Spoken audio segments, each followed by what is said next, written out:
When I first met Caleb, I knew exactly what I was doing. He wasn't really my type. Too sweet, too eager, the kind of guy who would send good morning texts every single day and plan thoughtful little dates like picnics or late-night drives. The kind of guy who would never hurt you, never lie to you, never make you feel like anything less than the most important person in his life. And that's exactly why I picked him.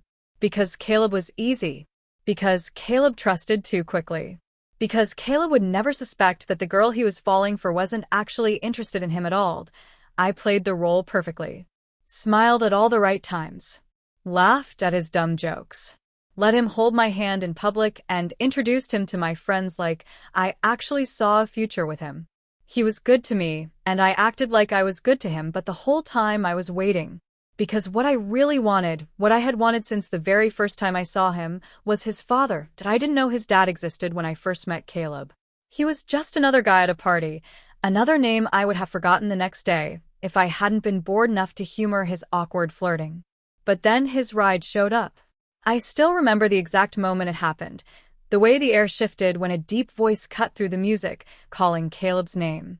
I turned my head and saw him standing in the doorway, tall, broad-shouldered, tan skin, short dark hair just beginning to gray at the temples. He didn't belong in a house full of drunk college kids, and that only made him stand out more. I asked Caleb later who that was, playing it off like I was just curious. He laughed, like it wasn't even worth mentioning, and said, "Oh, that's my dad." And just like that, my plans changed the first time I saw them together. I could hardly believe it. They didn't even look related. Caleb was lanky, kind of awkward, still growing into himself. His dad, Matthew, was confident, put together, a man who knew exactly who he was. It didn't make sense. But I didn't care about genetics or family resemblance. I cared about what I wanted, and I had already made up my mind. It wasn't hard to get closer. Caleb practically threw himself at me, always inviting me over, always excited to spend time together. And when I came over, his dad was always there. Sometimes just passing through the kitchen, sometimes lingering in the living room, sometimes standing just close enough that I could feel his presence behind me. I made sure to be polite, to smile and thank him for letting me stay over, to make just enough eye contact that he would notice me but not enough that it would seem suspicious.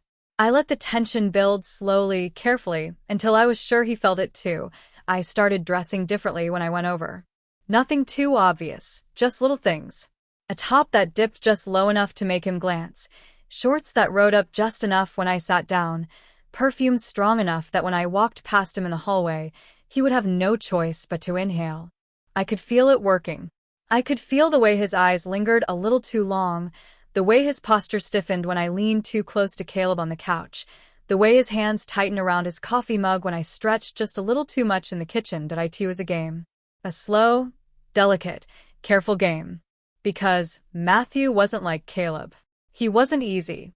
He wasn't someone I could manipulate with a smile and a soft touch. He had control, self-discipline, restraint. But even the strongest walls have cracks, and all I had to do was find them. I started pushing more. Not too much, just enough to see how far I could go. I made sure to stay late, to be there when Caleb wasn't home yet, to sit at the kitchen counter and make conversation while Matthew cooked dinner. I asked him questions about his job, about his life, about what it was like to raise Caleb alone. He never gave me much, short answers, polite smiles, always keeping a careful distance. But I could feel it the moment I knew for sure was a small thing, but it was enough. One night, Caleb left the room to grab something from his car, and for just a few minutes, it was just me and Matthew in the living room. The TV was on, some mindless background noise, but neither of us were paying attention to it. I pretended to scroll through my phone, but I could feel his eyes on me. When I looked up, he was already looking away, but the way his jaw tightened told me everything I needed to know. I almost smiled. After that, I got bolder. I let my hand brush against his when I passed him in the hallway. I leaned in a little too close when I laughed at his jokes. I found excuses to stay over longer, to linger in the kitchen late at night when it was just the two of us, to walk around in nothing but one of Caleb's oversized shirts, acting like I didn't notice the way it barely covered my thighs. And the whole time, I watched Matthew struggle to pretend he didn't notice, but I knew he did. I knew because of the way he never stood too close, the way he always left the room when it was just us, the way he avoided my eyes like if he looked at me too long, he wouldn't be able to stop himself, and that was exactly what I wanted. Caleb never suspected a thing. He was too busy being in love, too busy thinking I was the best thing that had ever happened to him. It was almost cute the night it finally happened. I wasn't even trying anymore. Or at least, I wasn't pretending I wasn't trying. Caleb had fallen asleep early, exhausted from work, and I had wandered into the kitchen for water. Matthew was there, standing by the sink, his back to me. I didn't hesitate. I walked up behind him, close enough that he could feel me there, close enough that when he turned around, we were inches apart. He inhaled sharply, like he was about to say something, but he didn't because I reached up, pressed my hand against his chest, and looked him right in the eyes. I didn't say anything. I didn't have to, and this time he didn't walk away. It was slow at first, like he was still trying to convince himself it wasn't happening, like he was waiting for me to stop him. But I didn't. I let him give in. I let him kiss me. I let his hands slide down my back, gripping me like he had been holding himself back for months, and when it was over, when he finally pulled away, breathing heavy, regret already settling into his expression, I just smiled because I had won. I woke up in Caleb's bed, but my mind wasn't on him. It was on his father. I could still feel Matthew's hands on me, still hear his breathing when he finally gave in. It had taken months, but I had cracked him. And now, I had to be careful that I rolled over, glancing at Caleb. He was still asleep, his face peaceful, completely unaware that just a few hours ago, I had been in his father's arms. The guilt should have hit me then, but it didn't. Instead, I felt something else. Excitement. The kind that came from knowing I had gotten exactly what I wanted. I slid out of bed quietly, moving through the house like I belonged there. I wasn't planning on running into Matthew so soon, but as I stepped into the hallway, he was already there, standing near the kitchen, a coffee mug in hand. The second he saw me, his entire body tensed. I didn't say anything. I just smiled, slow and knowing, and walked past him toward the bathroom, brushing just close enough that my arm barely touched his. I could feel him stiffen, feel the weight of his stare on my back as I disappeared down the hall. He was panicking. Good, that meant I had him. The rest of the morning played out like nothing had happened. Caleb woke up, kissed me on the forehead, and made me breakfast while I pretended to be the perfect girlfriend. Matthew avoided me, keeping his distance, acting like I wasn't even there. But I noticed the way his hands clenched around his coffee cup, the way his jaw stayed tight, the way his entire body turned rigid whenever I moved. He was pretending he could forget, but I wasn't going to let him that afternoon. I found my first excuse to be alone with him. Caleb had stepped outside to grab something from his car, leaving me and Matthew in the kitchen. He was pretending to be busy, washing dishes, his back turned toward me. I leaned against the counter, watching him. "You're quiet today." His hands tightened around the sponge, but he didn't turn around. "We don't need to talk about this." I smiled. You don't even know what I was going to say. He exhaled slowly, placing a dish onto the rack. "You need to stop." I tilted my head, feigning innocence. "Stop what?" He turned then, finally looking at me, and for the first time, I saw something besides control on his face. Guilt. Frustration. "Want, you know exactly what," he muttered. I took a step closer. Not too much. Just enough to make sure he noticed. "You think about it, don't you?"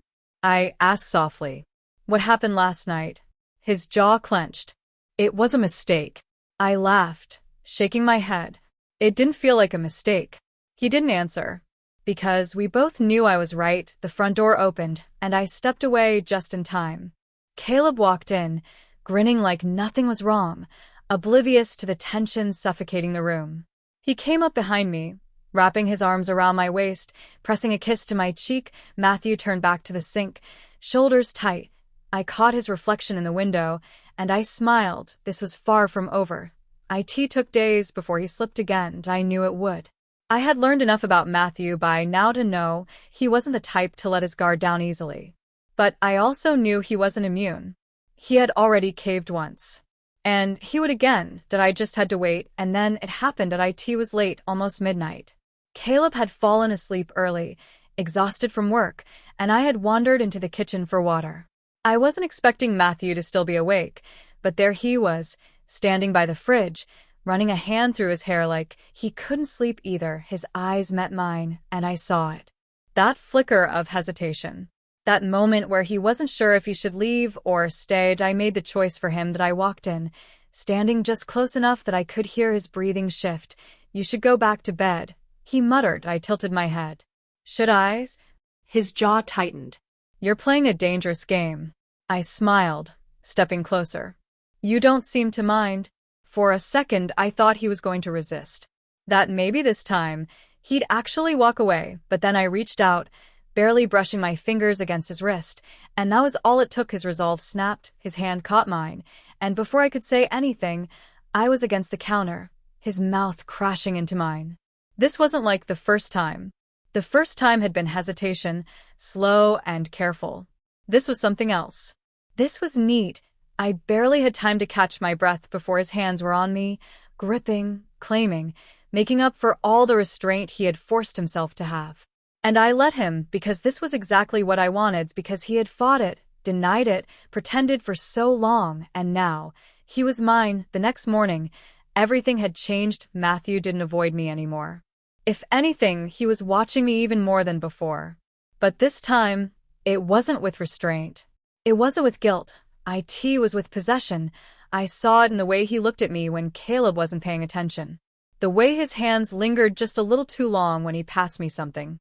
The way he had stopped fighting it. And Caleb, he was still clueless, still smiling, still treating me like I was the best thing that had ever happened to him. And I let him, because I wasn't done yet, because having Matthew once wasn't enough, because now I wanted to see just how far I could push him before he finally snapped for good. I knew I had won the moment Matthew stopped pretending to hate himself for what we were doing. At first, he avoided me. He kept his distance, kept his hands to himself, refused to look at me for too long when Caleb was in a room. But I had been patient, letting the guilt eat at him until it wasn't guilt anymore. Until it was just frustration. Until it was just need. It was like watching something crack, piece by piece, day by day. He tried to resist, but I made it impossible. I wore Caleb's shirts around the house, letting them hang off my frame just enough that Matthew's eyes lingered when he thought I wasn't paying attention. I stretched when he was near, leaned over the kitchen counter too far when I knew he was behind me. I let my fingers graze his when I reached for something, let my knee brush his under the table, let my gaze flicker to his mouth for just a second longer than necessary, and he noticed. I saw it in the way his hands clenched into fists when I was too close. The way he exhaled through his nose like he was trying to keep himself in check. The way his jaw tightened whenever Caleb kissed me in front of him, and then one night, he finally gave up. Caleb had fallen asleep early again. He always did, exhausted from work, trusting that I would just stay in bed, that I had no reason to be anywhere else. But I did. And Matthew knew it. I slipped out of Caleb's bed and into the hallway, heart steady, knowing exactly what I was doing. I didn't even have to make it to the kitchen this time. Matthew was already waiting for me. He didn't speak. Neither did I. There was no point because we both knew I wasn't here for water. His hands were on me before I could think. Or maybe I wasn't thinking at all. Maybe that was the best part. The way it wasn't careful. The way he wasn't hesitant anymore. The way he finally let himself take, and I let him because this was what I had been waiting for, because this was power, because Caleb was sweet, but his father was mine. The next morning, everything was different, and I could feel it in the way Matthew didn't avoid me anymore. If anything, he was looking at me more than ever.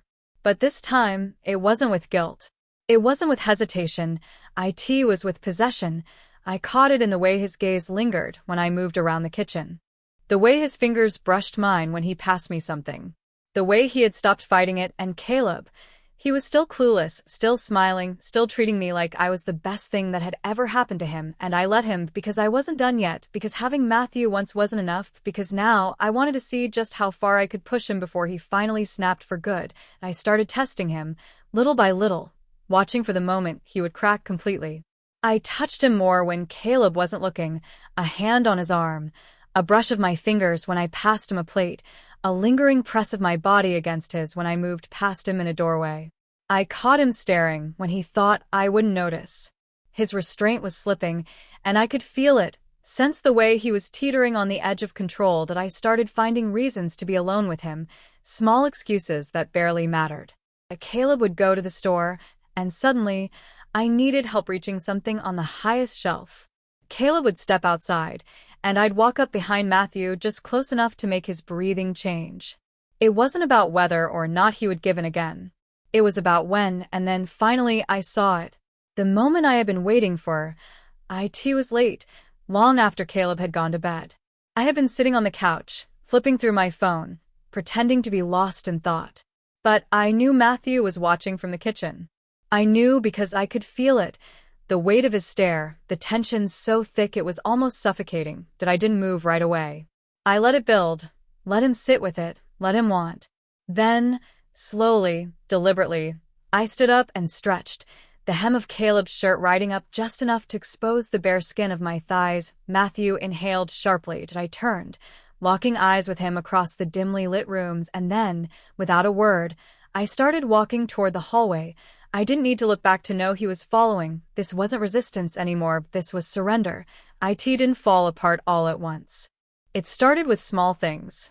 Caleb began watching me differently, asking questions he never used to ask. Where were you? Why didn't you answer my call? He wasn't suspicious yet, just uneasy. Like something in his world felt off, but he couldn't explain why. Then one evening, I caught Matthew staring at me for too long. Caleb was right there, talking about something unimportant, but I wasn't listening. Because Matthew wasn't looking away. He wasn't pretending anymore, and Caleb noticed. He didn't say anything at first. But I saw the realization flicker across his face. The pieces falling into place. The weight of betrayal settling in. That was the moment I knew it was over. The tension, the secrecy, the careful game. It all came crashing down in an instant, and the worst part, I wasn't even sorry. Caleb didn't confront me right away. He acted normal, too normal, like he was trying to convince himself he had imagined it. But his smiles felt forced, his kisses hesitant, his hands less sure when he touched me. Matthew, on the other hand, had changed completely. He had stopped pretending there was a line between us. He had already crossed it, and he knew I wasn't going to push him away. So, he didn't bother with restraint anymore. When we were alone, he looked at me like he owned me. When he passed by, he touched me, without hesitation. The careful distance we had once kept was gone, and Caleb noticed that too. The silence between us stretched for days, until finally, one night, it snapped. I was in the kitchen when he walked in, his face unreadable, his hands clenched into fists at his sides. He didn't ask me anything. Didn't yell. He just looked at me, his voice quiet when he finally spoke. How long? I didn't answer right away. Because we both knew the truth, too long. Long enough that I had never really been his jaw tightened. It was my dad, wasn't it? I exhaled slowly, placing my glass down on the counter. There was no point in lying. Yes. The word hung in the air between us, heavy, final, and just like that, everything was ruined. Caleb didn't yell. He didn't throw anything. He just stood there, staring at me like he was trying to see something, some piece of me that he might still recognize. But he wouldn't find it. Because the version of me that he had fallen for had never really existed. I could see the moment it truly hit him. The way his face changed, his posture stiffened, his breathing slowed like he was bracing for impact. Like he was trying to hold himself together. How long? His voice was quieter this time, almost hollow. I could have softened the blow.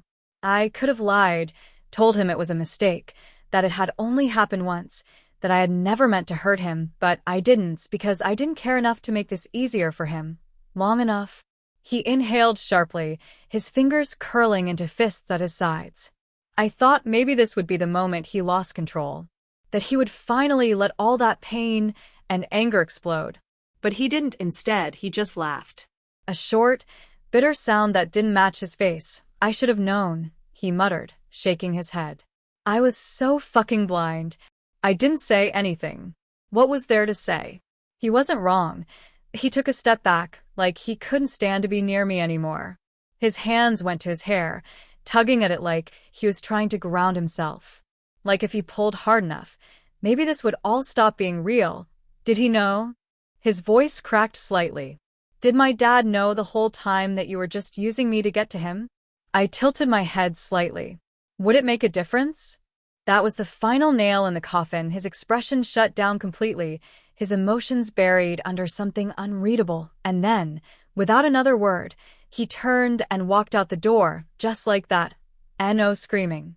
No dramatic confrontation, just silence. And that was worst. I sat at the kitchen counter for a long time after he left, my fingers tracing the edge of my glass. I wasn't upset. I wasn't even relieved. I just felt nothing. It was over. That was what I had wanted, wasn't it? The game was finished. I had won. So why didn't it feel like a victory? The front door opened again, but it wasn't Caleb, Matthew. He stepped inside slowly, his gaze flickering over me, taking in the empty kitchen, the untouched food on the counter, the tension still lingering in the air. He knows, I said simply. Not bothering to explain, Matthew exhaled through his nose, running a hand down his face. Yeah. I figured it was coming. That was the difference between them. Caleb had been shocked, blindsided. But Matthew had always known the truth would come out, and he hadn't cared enough to stop it. What happens now? I asked, tilting my head slightly. He didn't answer right away. Instead, he walked toward me, slow and deliberate, before stopping just close enough that I had to look up at him. His fingers reached out, brushing against my wrist lightly, testing that I didn't pull away. So neither did he. Does it matter? He asked, and the way he said it, the way his voice dropped just slightly, the way his fingers traced small, invisible circles against my skin, I knew exactly what he meant. Caleb was gone, and Matthew wasn't going to stop. The worst part. Neither was I. Caleb didn't come back that night, or the next. The house was quieter without him, but I barely noticed. I was too distracted. Too preoccupied, because Matthew wasn't just sneaking glances anymore. He wasn't just lingering in doorways, pretending to keep his distance. The line we had crossed had long since disappeared, and neither of us cared enough to pretend otherwise. The thrill of secrecy was gone, but it didn't matter, because there was something even better about not having to hide anymore. We weren't careful. We weren't guilty. We weren't stopping, and maybe that should have scared me, but it didn't, because for the first time, there were no rules. No limits, and I had everything I wanted. Or at least, I thought I did until Caleb came back. It was late when it happened. I had been lying in bed, staring at the ceiling, Matthew asleep beside me, his breathing deep and steady. I wasn't sleeping. I hadn't been able to. Something about the silence felt too heavy, like it was pressing down on me. Then I heard it, the front door. First, I thought I was imagining it. But then came the sound of footsteps. Slow. Careful. My stomach twisted. I sat up slightly, my pulse picking up speed. Matthew stirred beside me. But he didn't wake. Another sound. A chair being pulled out in the kitchen. Someone was here. I swallowed, forcing myself to breathe evenly before sliding out of bed as quietly as possible. I didn't bother putting on a robe. Whoever it was, they had already let themselves in. I stepped into the hallway, my heart pounding against my ribs, and then I saw him, Caleb, sitting at the kitchen table, his hands folded in front of him, staring down at nothing. His expression was blank. Too blank. Like he had spent the last few days letting the rage simmer just beneath the surface, waiting for the moment it would finally boil over. I didn't move, neither did he for a long time. Neither of us spoke. Then, finally, he looked up at me, and I knew this wasn't over, not even close.